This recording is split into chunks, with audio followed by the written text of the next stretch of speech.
Hello, everybody. My name is Sabine Einwiller, and I'm the president of UPRERA, the European Public Relations Education and Research Association. And on behalf of the board, I cordially welcome you to this webinar today on the theme of the upcoming UPRERA Congress in Malaga. And the theme is regenerating public relations and strategic communication in the face of the new global order. And the question is here, are we ready for this challenge? Well, another question is, are you ready for submitting your research to the UPRERA Congress? Well, the deadline is, as most of you will know, March 15. And today's webinar, it's meant to give you insights and reflections on the Congress theme. And for those who want to submit, this may still help you to write or adjust your submission to the Congress. The discussion today among the three speakers, Bel Barroso, Evandro Oliveira, and Rune Shanke Aikum, is moderated by Isabel Ruiz Mora. And Isabel is one of the main organizers of this year's Congress. Isabel is from the University of Malaga, and she will moderate. And now I will hand it over to Isabel. Have a great webinar. Thank you very much, Sabine, and welcome everyone to this webinar, especially to those who are interested in attend to the conference and also to know a bit more about this new topic or maybe a new challenge for you if you are thinking about coming to Malaga to the conference. Before we start, please let me introduce our speakers that are part of a very vivid community of people talking and thinking about regeneration, PR, and strategic communication. First of all, I want to thank everyone here and especially the speakers that are today with me.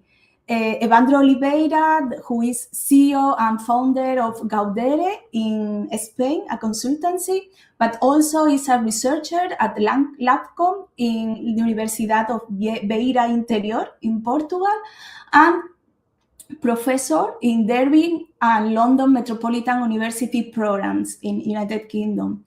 Also, we have with us Bel Barroso from the University of Malaga, where she is teaching and doing research, but also she is a co-founder of the consultancy Cronopios here in Spain. And also thank you to Rune to be with us today, who is CEO of the innovation consultancy Think, more or less, and PhD researcher at the Norwegian Business School in Norway. So thank you very much to all of you for being here with me today. Before we start with this conversation and this live webinar, I want to ask the audience to think about one question. Yes, before we start to talk about regeneration, what do you think about regeneration in organization? What is the meaning of regeneration for you now at this moment? I hope you feel the difference between now and then after this webinar. So now I want to start with the conversation because I don't want to take the time because the most important is to hear and to learn from these professionals that are going to give us very vivid and livid ideas about regeneration. So the starting point is to talk about like a little introduction to the concept, and I will ask you to help me to introduce the concept of regeneration in communication to the audience. So can you please share your experience, your definitions, your ideas, your reflections about the regeneration concept from your point of view and how you apply this in your work and in your research? Please, the floor is yours.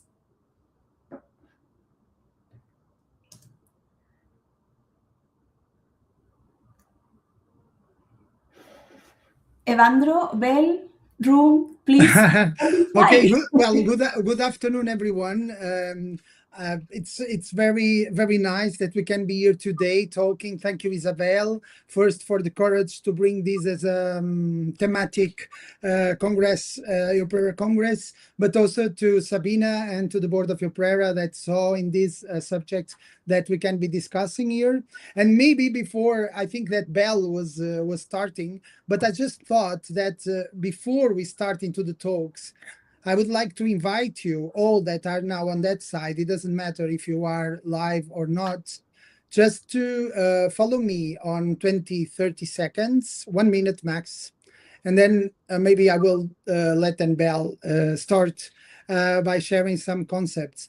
And I would like you to put your feet on the ground if you don't have them, that you feel the heaviness of your feet that touch your shoe or touch the ground. And at the same time, I would like to invite you to maybe relax your hands and your shoulders. And for a moment, to breathe consciously in and slowly out.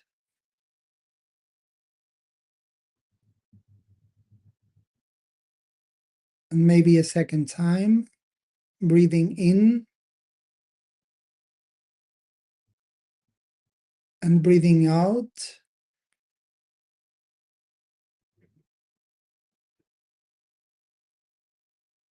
And I would like to invite you to listen to the silence for 15 seconds.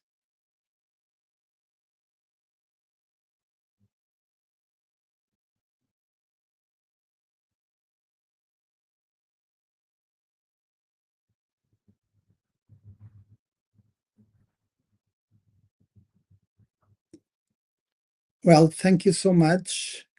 I think when we talk about regeneration, we need to connect it with humans, with humanity, with the functions that we have, with needs that we have, to coming back to something that we do every day, like breathing, but in a more organic way, that we are conscious of the time, that we have a little bit of time despite we have only 1 hour, to be aware that it's very important that we discuss a lot of concepts, but we are a body with feelings and also with functions like breathing.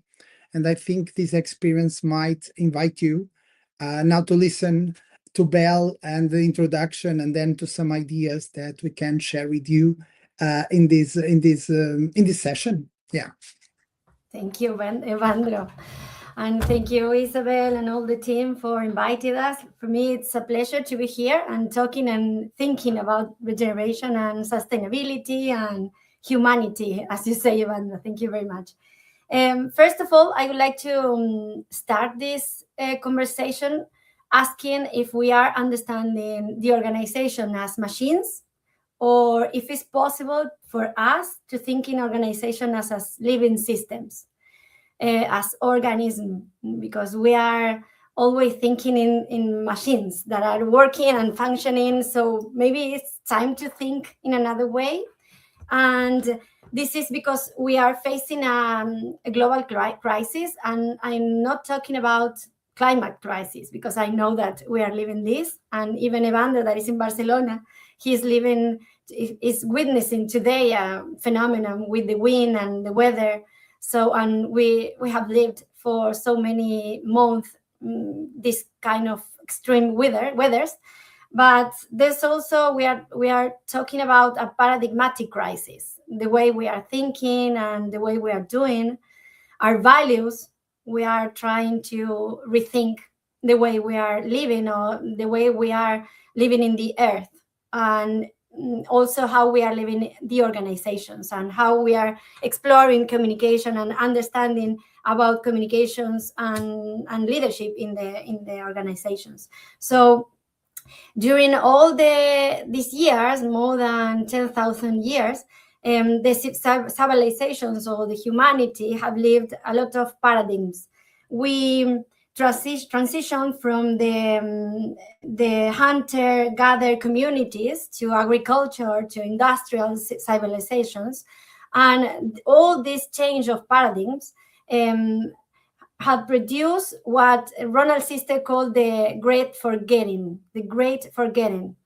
We have been experiencing the separation from the natural world. We have forgot that we are part of nature, that we are nature. And there's also another phenomenon, that it's that all the hierarchies or the hierarchical structure increasingly organized by fear around control. So we have lost trust, and that it's like if we lived like in the past, the trust and being part of our natural system, it was like usual. But all this year we have been changing that. So now we are trying to control everything, and the fear is very important in our civilization, in the way we act, right? There's also a suppression of the feminine intelligence, or the sensibility of the feminine intelligence. I mean, I'm not talking about women or men. I'm talking about this kind of intelligence or sensitive. So these three phenomenon or elements are taking and are getting a limit now, and we need to change it. And this in communication, the CCR, or the responsibility, social responsibility, or the sustainability, is given some responses to this kind of because the separation of is now trying to make controlling communication. When we are working in communication, we are trying to control, to manipulate. So we need to change that. And there's also this, we are losing the sensibility, or we are losing the humanity in our message, in our narratives, in the way we are leading all the solution or designing the communication solutions. So we need again to reconnect with nature, to reconnect with the feminine sensibility. We need to connect again with trust. And if we do all of that, we are talking about regeneration. And Evandro will explain the difference between sustainability and regeneration. But when you are talking about sustainability or corporate social responsibility, you are talking to less harm, to produce less harm, or to try to not generate any damage. But if you are talking about regeneration, you are talking about more vitality in the system. You are talking about more coherence in the system, more integrity in the system. So the first question is, we need to first to be, then to do, and finally to communicate. So this is like the main challenge of regeneration. And I know, Evandro, that you have a lot to say here to understand more about the difference between sustainability and regeneration. Yes, thank you, Belle, very much. I was looking yesterday at the new definition of the PRCA that actually changed the definition of public relations. And now they don't consider anymore the mutuality of the relationships, but they define it as the strategic management discipline that builds trust, enhances reputation, and helps leaders to interpret complexity and manage volatility, delivery measurable outcomes, including stakeholders' confidence, long-term value creation, and commercial growth. And when we see this definition, especially the stakeholder confidence, the long-term value creation, and the commercial growth, a growth that is sustainable, which means that I can sustain in the long term, we come back to these questions. So actually, the introduction of Belle was bringing you and making the bridge for what I invite you to do is to breathe in and out with this kind of building trust with your body.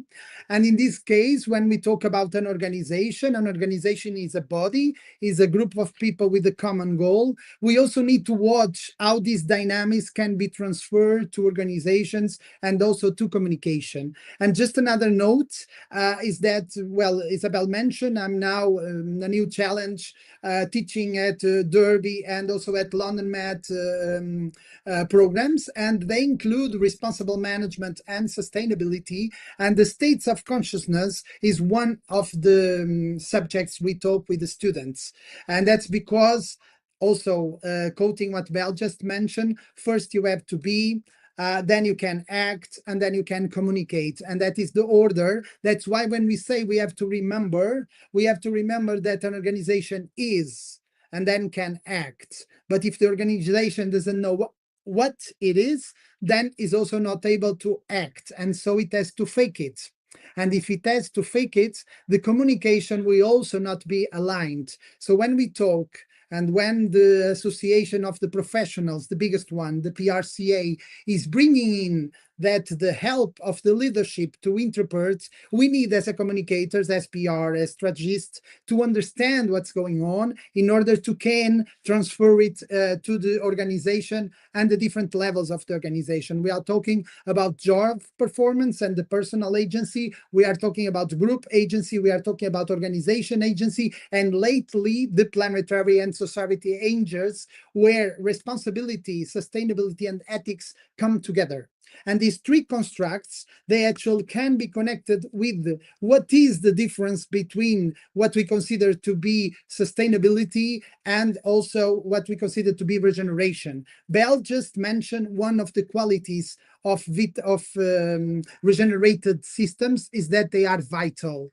And that's why I invite you to breathe, because when we breathe, we are exchanging the air with the surrounding. So it's not, it can be spiritual, metaphysic, but it's very physical, it's actually physiologic. And when we talk about the physiology of the being, we also talk about the physiology of the organization. So how can we function as an organization with different identities that will negotiate the interface between being part of that organization and communicating on behalf of that organization? That's why maybe sustainability is just doing less harm. So maybe I don't, like Belle was saying, sometimes we use ethical, questionable messages, or we don't actually look at the impacts on our messages, or for example, consumption, or on the impact of growth.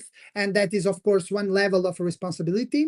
We can reduce or doing less harm when we ask ourselves in terms of it's right to communicate this, and what is the impacts in terms of the impacts in the communities, in the society, and in the world. But when we talk about regeneration, we are moving forward. We are not just reducing the harm that we are doing, but we are generating vitality. Vitality means that the organization can be healthy, and also means that income, so the business is growing, but in a way that it doesn't need to use 7 planets, because nowadays we are using 7 planets and we cannot use it. And that's why we are seeing all these things happening.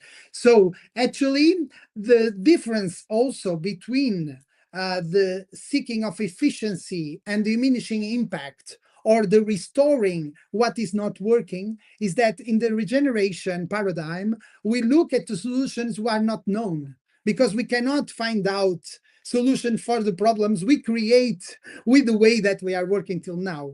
So of course, with that, we can forget a bit about linear models in terms of management and communication, and we have to go into circular models. And the circular models, they can be some key qualities, like, for example, the mutualism, with a characteristic of the regenerative approach, that the relationships are also win-win between human communities, between natural ecosystems, between the people working at the organization. And of course, this is a very old idea, still important from PR, about the relationships that are symbiotic. And if I'm having a symbiotic and not extractive relationship, I want to foster trust, with one of the core goals of our work as PR and as communicators. Then the second one is diversity as resilience. We know that diversity is good for increasing the system capacity to respond. So when we have a diverse organization, when we have a diverse communicating organization, this is making the organization more valuable into the market, into the commonplace, because it's able to adapt to these constant changes that we are seeing now. The third one would be agency and empowerment, because we need agency in terms of that every member of the organization is able to communicate communicates without the planned or control. So we are talking about enables, and this agency and empowerment can only be done through a corporate culture and through a corporate identity that is defined before being communicated. And the last one would be the continuous co-evolution, which means what Belle just mentioned, the transition from mechanical view to one based on the interconnectedness. And being interconnected is being interconnected among the people, being interconnected with the organization, being interconnected with the city, with the town, with the sea, with the mountains, with all the agencies. And of course, we can talk about these elements as being stakeholders, as some of the literature talks about it. The thing is that currently state of research, we have most on it on conceptual level, which means 83% of the research is on regenerative design. 75% is on conceptual about socioeconomic revitalization, and 71% is on natural regeneration, which means that we don't have actually research being done in terms of communication. And this is exactly what this conference is asking, that for us, for our perspectives, for our main areas of work, how can we consider the levels of influence from individual, from the job, from the group, from the organization, from the profession into the planetary society, also the practices and the processes, and also the learning, the change and the innovation, even of new mechanisms and new systems of management, and also, of course, these core values of ethics, responsibility, and sustainability regeneration, which means the long-term balance. And I think that Runa has been working for quite a while in these topics with leaders, so we can shed a bit of light into this introduction, with a long introduction. But some things cannot be made simple than they are, right, Runa? Thanks, Evandro. Thank you for having me here. I have a bit different perspective, having a master in organizational psychology and also doing a PhD on leadership and organizational development. And I think for me, my journey into this topic kind of also exemplifies how I think regeneration really brings value both at an academic level and a practical level.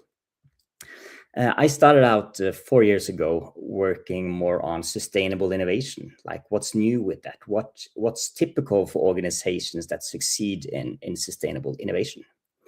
And during that time, I often talked about strong sustainability or real sustainability, or something that is where they really focus on sustainability and have that as a core principle.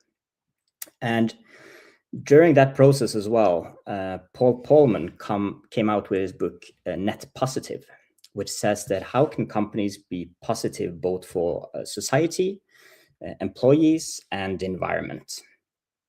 And so for me as well, when we're talking about regeneration, it's about how can we design business models, organizations that have a positive value. The more you earn, the more activities you do, the better you regenerate and restore the systems you're part of, being human systems, putting your employees first, for example, or of course being the environment and the other systems. How can your business really assist in that?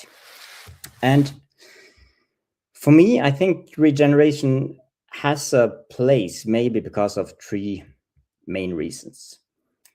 The first, as I said, is it's about being net positive. It's about flourishing. It's about generating vitality and contributing with more than what you take, which takes it away from more other types of sustainability literatures.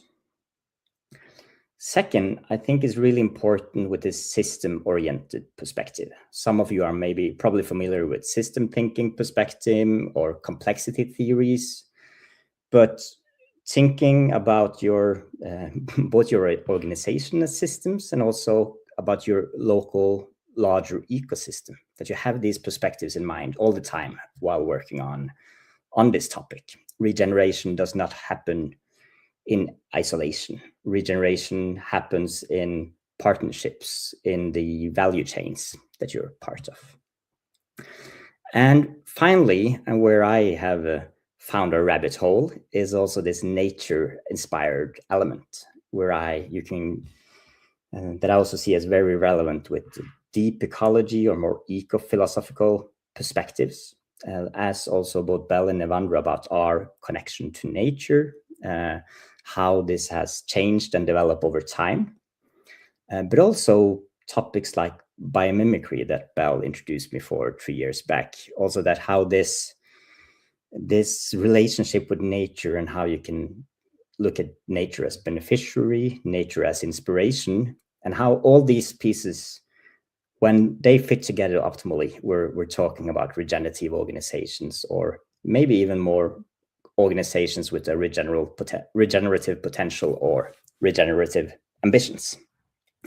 So I'll get more back to my research in this field, but I think at least this, how do you develop these organizations that can be regenerative, and what role has communication PR in this?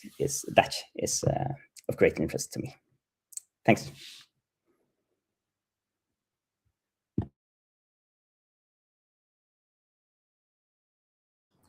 Thank you very much for this introduction. And as you can see, we have different approach to this concept, and also 3 different starting points to discover the concept of regeneration. So now I want to ask you about regeneration from the point of view of organizations. So we could say how to put theory into the practice. So I want to ask you briefly about 2 questions, and I will, and I really appreciate your experience from these 3 different approach to these questions. The first of this is, what is your approach to the concept of regeneration when you deal with organizations? And also, how do you connect this concept with your professional practice and also with your research?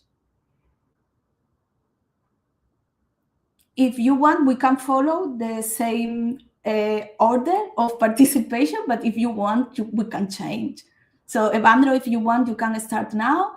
And I pray to deal with the time because we are in the middle of the webinar. Thank you. Okay. Thank you so much, Isabel. I can start, and I think that after would also be nice, because one of the question is common actually that I have with Bell, because we work on the same framework in terms of applying to organizational life. So how we apply to organization, I think Bell, we answer to that question also for my side, because that's in common. But to answer your question, well, I started some 2-3 years ago to research how the communication and the management logic can shape the organizational behavior in terms of well-being and in terms of societal impact. So actually, we are talking here about how, for example, communication and based, for example, on a case study from a company in Portugal that has over 4,000 employees, and also with case studies for other 2 organizations based on 36 sources, like interviews, documents, and media, how they were applying this regenerative principle into their communication. And one was Delta Cafés, who is a big brand in Portugal for coffees, and actually they are not for sale for Nespresso, because they want to keep the diversity into the market, and that was what their founders say. And they create even another type of machine with another type of capsules, because they do believe that diversity is core to a country, and also to the company is staying operating in Portugal. The second one is an insurance company, and actually the insurance company had a merge, and they faced this kind of identity question: who are we, and how can we keep us as one organization? And into these merging purposes, they were using also this organizational commitment to well-being as management logic, and they were integrating into the identity. And of course, these are case studies. I'm not talking to detail, but just to give you an impression about that. The other one was also a question of a company who had a program was actually adapted to the different needs of their employees and their stakeholders, and was complementary to the organizational life. And when they implement that, they could actually make it scalable or valid for other areas. So what I'm talking here about is that this question of first doing, then acting is very important. And that's actually one, we did some studies, for example, in terms of big international company, and I can quote here a supermarket that everyone knows, like Lidl. And Lidl, for example, is looking at regenerative practice, who are involving communication, production, and also impact on consumer behavior. And I can give you an example. They, since 2015, they were working here in Spain to try to have eggs were produced in better conditions for the animals. And actually, they never do communication in stores, but they saw that as an opportunity to take an active role in terms of consumer education. So now they only sell those kind of eggs. They worked very long that these eggs would be available for all the supermarkets in Spain. They stopped selling the other eggs, and at the end, they communicate about it. And this is a very clear example how communication, strategic communication, is coming into an intersection of what is the responsibility of a business in their ecosystem, what is the responsibility of the supply chain, what is the identity doing in order to take the strategic decisions and this orientation into the leadership, and how can be escalated actually to the consumers. And of course, just to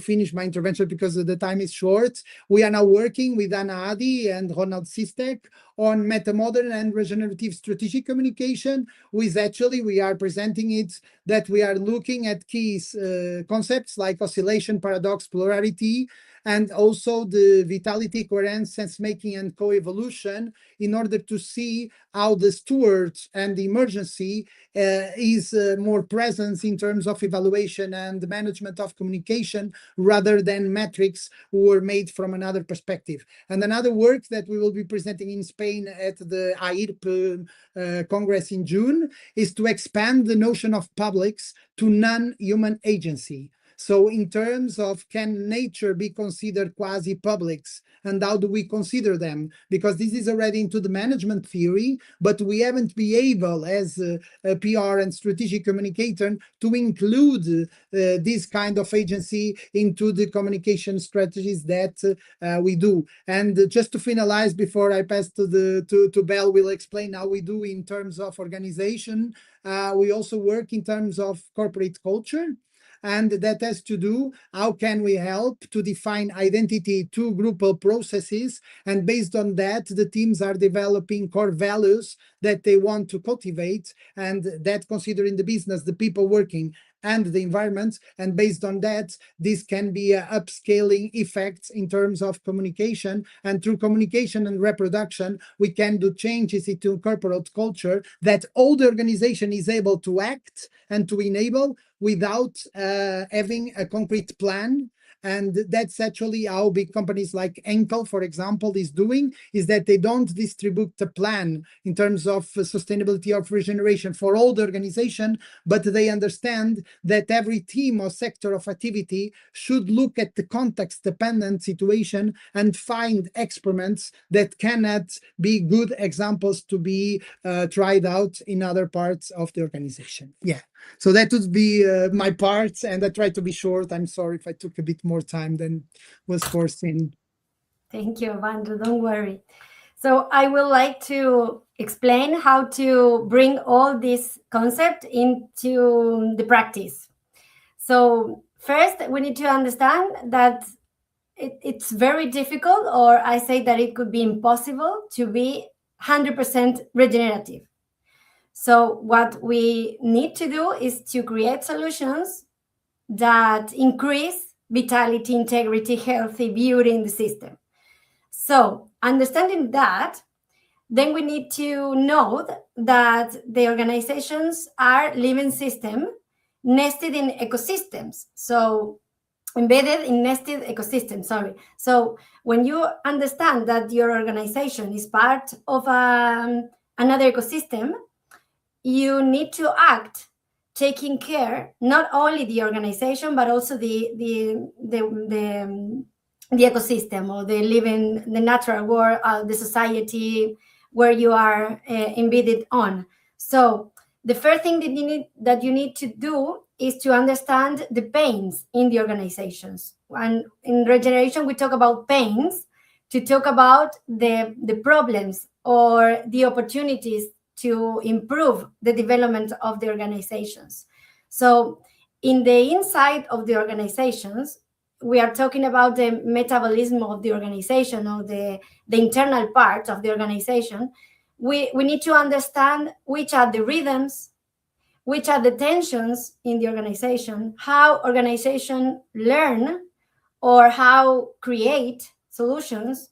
So if we understand that, then we can go to the second part of the problems, opportunities, or pains, that, for example, we can talk about the processes, the structure, the governance, the communication patterns, the leadership styles, the structures, etc. So we need to focus on which are the opportunities that we can create something to improve the vitality of this whole system.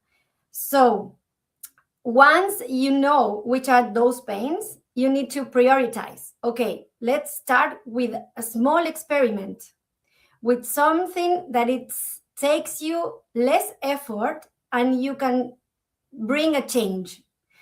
So this is a process. So you start, for example, we are detecting a problem with the rhythm, or with some process, or with strategies, or communication patterns.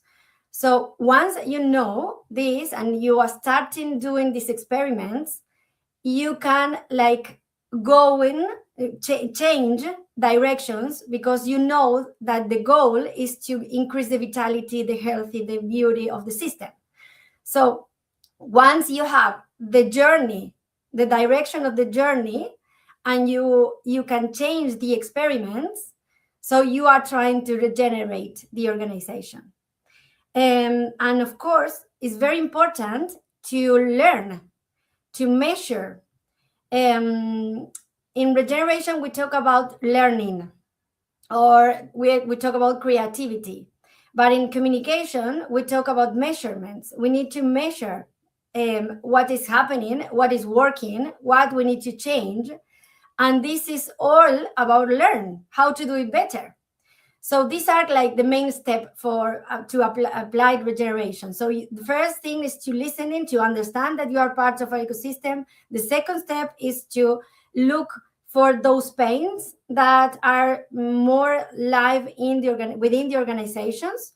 And the third step is to make these experiments, small experiments. All the solutions should be thinking not only in your organization. You need to think that you are part of a living system and an ecosystem. So you are more than only the organization. And the last part is to measure and to know how is going everything, and if we need to change something, always with the same goal, to be more vital, healthy, and regenerative. So that's the main step. I know that, Ron, maybe you can explain us some examples in your research and even in your work as consultant. Yeah, thank you. Yeah, and when I started on my PhD journey 4 or 5 years back, and we'll see if I ever will end this journey, we'll see. I was looking for 2 organizations to have a comparative case study, trying to find out what do these, and to find organizations with what I call regenerative ambitions. That say we want to be industry leaders, we want to change the industry. One of the companies I work with now, and I've been following for 3 years, is a land-based fish farming company. And they stated that they wanted to be the world's most sustainable and fish-friendly land farming facility of its kind. And for me, that ambition, framing it as a regenerative or a sustainable ambition or whatever, was a good starting point for me, going in there with a strength-based view, looking at what do they do in their leadership, in their communication, in their day-to-day practices to reach this goal. what are the regenerative practices or the potential regenerative practices in that organization. And I think, especially with this big mission that they use towards investors, their clients, that could very quickly become a greenwashing case, right? And what I kind of try to look at is, how do they keep this vision alive? What do they do day to day to deliver on this? And in one of my first interviews, I had an interview with the founder of this company. He's in his late 60s. And when I asked him, like, what's the most important for you? What will be the practices that really can make you succeed? And he said, we must work on nature's terms, on the fish's terms, on the people's terms, and on the local community's terms. If we make that happen, I think we can look everyone in the eye with a clear conscience. And I like that perspective, since it said it's not about only fish health. It's not only about the local ecosystem. It's about having all these shareholders and all these perspectives in line, and hopefully find a positive balance between them, becoming more or less net positive. So that's like one example of the role of communication, the role of leadership practices in making this alive. And I think also a second example I see is how they, as leaders, work with making this vision alive through how they work with fish health, how they work with their environmental scoping, etc., and how they manage to motivate their employees and keep this sustainability engagement over time, not just as a one-off in a workshop here and a workshop there. And for me, really looking what's their regenerative practices in their ways of communicating, leading this, that makes this a strongly sustainable organization, has been some examples of how I look at it. And also building on Evandro's point that empirically, these concepts are fairly weak, except in the design and agriculture field. So it's been a very qualitative and open-ended journey thus far. Thanks. Thanks, Rune. Well, as we can see now, we have also 3 different ways to apply from 2 perspectives, we could say. So now I want to start with Rune for the last round. I want to cover the main challenge or big implications you can see from your perspective into the PR or strategic communication arena. So when we talk about regeneration, which are the main challenges you can comment or share with us? So please, Rune, the floor is yours. Thanks. I didn't mention in the start, but I also worked in the communications agencies for the start of my career. So communication has always been close to my heart. I think also going into this as a old PhD student, like you look for new concepts and new theories to kind of contribute to find that gap and find that area. And I think that's also one of the challenges with regeneration, is that it has, as with innovation, as with sustainability, it is starting to kind of lose its meaning because it's not conceptually landed. What is this really? For some, it's something. For some, it's other things. So in a greenwashing perspective, or how useful is it to put yet another word into this when we have sustainability, ESG, net positive, flourishing, etc. So deciding on what's the threshold for calling something regenerative, or what's the threshold for using this in your communication, and finding a balance there, so that we make sure that we as academics at least are not contributing to destroying what I think can be a promising concept. And that for me, it's especially have been a really nice word to give meaning for what I do and what I think about.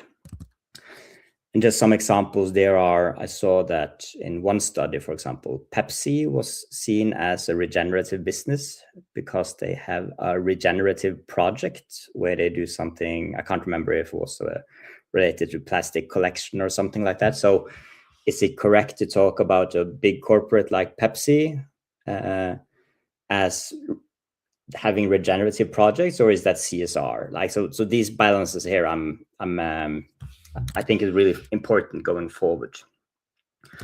And I think also it's very easy as communication professionals or academics to think that, okay, what's the recipe for a regenerative communication or to communicate this?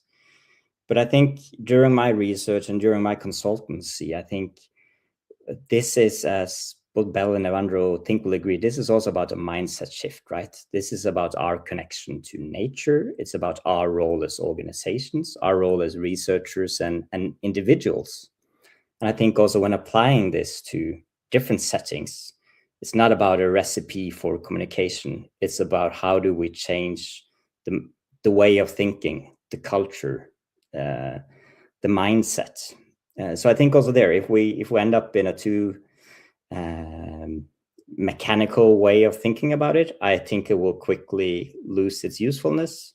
But if we see this as how do we change cultures, mindsets, I think it can be really valuable continuing. Thanks. Thank you very much. Now, Evandro, you have your microphone. Yes, I wanted to jump in because I think that there's a great opportunity that Opera just put this subject forward, because we need to grab this opportunity. We need to take this opportunity in order to not make it fluffy or losing meaning, when we really try to understand first what is this change into the way that we see communication and that we see organizations and the implication for our practices. And I would like just to mention one. We are familiar with Gute Bentele and Nothaft 2011 definition of trust, when they actually point out that trust is the willingness to rely on an actor based on a positive expectation about their competence and intentions. And actually this framework is bringing in 3 dimensions. The first dimension of trust being competence, with the belief that the actor is capable and skilled to do. The second one, integrity, the belief that is honest and adheres to principle. And the third one is the benevolence. So this is the belief that the actor has good intention and will not act opportunistically. But what we see nowadays is that this concept reduces social complexity, and of course is pointing out on the relational principle. But we, with the system, with the conditions we are living now, we are not anymore able to warranty the first dimension with the competence. Or can I say that, for example, the railway in Spain is incompetent because of what happened? Because we had many accidents going on. Can we say that the Portuguese authorities or the system of building houses in Portugal, we are with many parts of the country flooded now, that they were not good enough and competent enough to build the houses? Of course not. They were doing their best.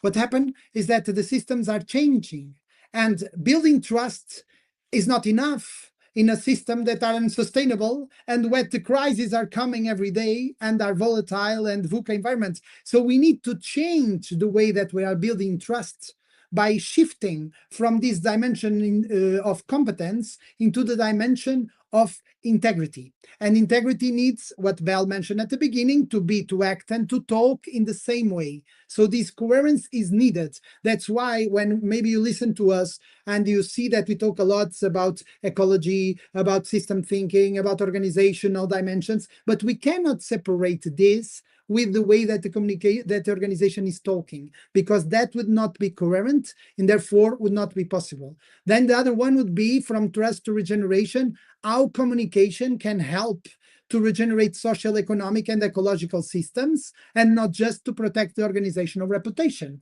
So we had this famous case of Patagonia, don't buy these jackets. And actually, after a while, they say, we want to make aware that the people should not buy too many jackets because we don't need them.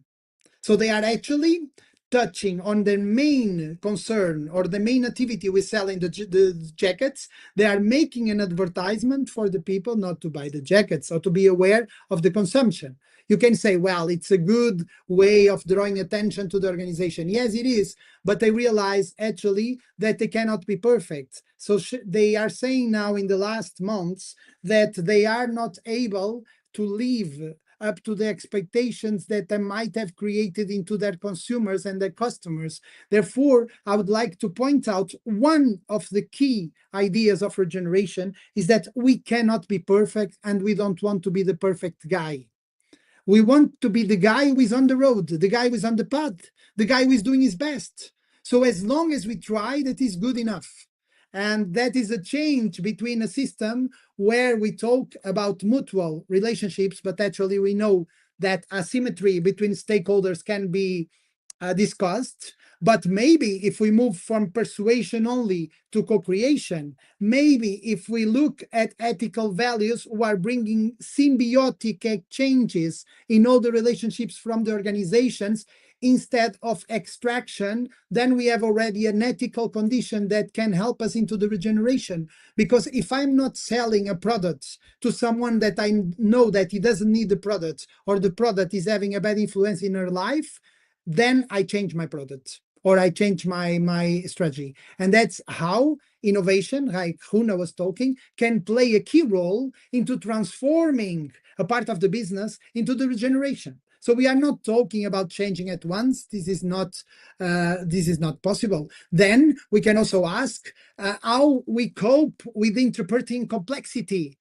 How can we leader into and manage the volatility, or stabilizing the systems by transforming them, making them more resilient with actually regeneration characteristic. We cannot only make illusions and promise in communications that we live in a pink world, but we need to be more honest when communicating, maybe have less color, but therefore go onto the long-term value. For example, how can we navigate disinformation, greenwashing, polarization, i.e. driver manipulation, with the responsible use of them into our organizations? How regenerative can we be? How can we reduce complexity without oversimplifying the truth, without oversimplifying the messages? Because we know that it's becoming very short. So what is our role as organization? For example, the power and the limits of strategic communication. And also, how are we going to measure? Are we going to measure outcomes in the regenerative terms? Can we measure confidence, social impact, accountability, and how this impact into legitimation of an organization? Well, I will stop because I could talk much longer, but the time is short. Sorry for taking too much time. The time is short, and I want to remember that there is a few minutes for questions. So please feel free to ask any question into the chat. And now Bel is going to close briefly this last part of the webinar before the question time. Thank you, Evandro. Bel, the floor is yours. Thank you, Isa, Evandro, and Rune. For me, it's very special to hear all of you because these are a lot of experiences and ideas. And for me, the most important thing of all of this is what Rune said, and Evandro also affirmed, that we need to change the way we are thinking about organization, but also communication. So this is like, we need to understand that communication could be the tissue for all of this. And it could be an amazing magic tool to change the way organizations are acting. But also we can help the organizations to rethink who they are, or who they are, and how to do all the things that they are doing, and how to communicate that. So I think that we have a beautiful challenge to help them to be coherent and to be part of this living system and to reconnect with nature. And Rune talked about biomimicry, and I think that biomimicry, for example, or nature-based solutions could also be a beautiful tool to rethink the solutions in communication, that is try to understand how nature works, how these biological strategies can help us. And Evandro was talking about symbiosis, mutualism, and all this kind of also of biological concept that could be also bring into the communication conversation. So for me, this is like the main challenge, and thank you very much. And we have a question there. I just read it, so this is my idea. How do you see the growth of AI? Oh my God, AI. Okay, then you read it. You can answer that. You can give your opinion about that, please. The AI. Oh my God, this is an ethical and human and everything question. For me, AI could be also a very good tool to help us to increase the value that we are given to the natural world, to the society, but it should be with some considerations. We cannot play with AI. We need to use it in a responsible way. And for me, we need to learn how to use it, because it's not so simple to use the AI in this way. So I think that it's very useful, and we all should be learning more how to use it. But it could be a very good tool, responsible, if we use it responsible. Evandro, what do you think? No, I wanted to ask you, it's exactly what you are doing for me in terms of the difference between taking AI as a collaborator and as an owner of the process. And I would like to make a comparison. We have, for example, music, who is wonderful and is now digital. We have series from Netflix who are created now. The difference is that Netflix series, they are not created from the story. They are created based on the reaction of the public and the stimulus they are doing to the public. So actually the goal is for them to keep the people watching it, bridge watching, and so on. So in terms of communication, we need to know that the dimension or the in-depth of a message into a text produced by the artificial intelligence is very plain. There is not in-depth. It looks like, it imitates the idea, but semiotically there is a not coherence. So what we need to observe is that we use the tool for the tasks that is very good on doing, but we input and put and control the meaning, the sense making, and the intention who are attached to that tool. And if we do that, we are already being regenerative, because we are not contributing to this loss of meaning, to this polarization. We are putting different shades and not only the black and white or the red, because we need to sell. Thank you, Evandro. Rune, do you want to add something? I think I'm not an AI expert. I'm too old for this. I'm 39 now, so I have colleagues working on this rather. But I think there's a professor in Australia. I can't remember his name by the time, that wrote a book about the filthy rich and the role they have in society. And one of the things he discussed was like when we have Yves Chouinard in Patagonia, right, which has owned his company, and now he's his chair, and they kind of have all power in with Patagonia and how they use their money, their influence, etc. And we see, most of us see that as a very positive thing, because it's Yves Chouinard, and we I mostly agree on his values and what he wants to change in the world. But when it's Trump that has the same role, but we don't agree on his values, then it's a big problem for the society. And for me, it was also a parallel with AI. I think it's back to who uses it and what's the attentions about using it, and what's the value coherence with what I value as a positive thing. Like I would like having Yves Chouinard as a president. He will probably be the oldest one ever, but you get my point, while you also see the negative effects. So I think with AI as well, it's not about the tool, it's about who uses it, and also ideologically, who do we agree with? And but this professor's point was that we shouldn't have a system that allows filthy rich people to do these things, being an ideology we share or an ideology we don't share, because it's not good for democracy anyways. So I think also here, like, how can we at least find the balance? But I think it's very easy to think about ideologies I support, and then it's open to use AI to support that. But you can also use it on ideologies we don't support. So how do we find a balance? That was one reflection, at least. Thanks. Thank you.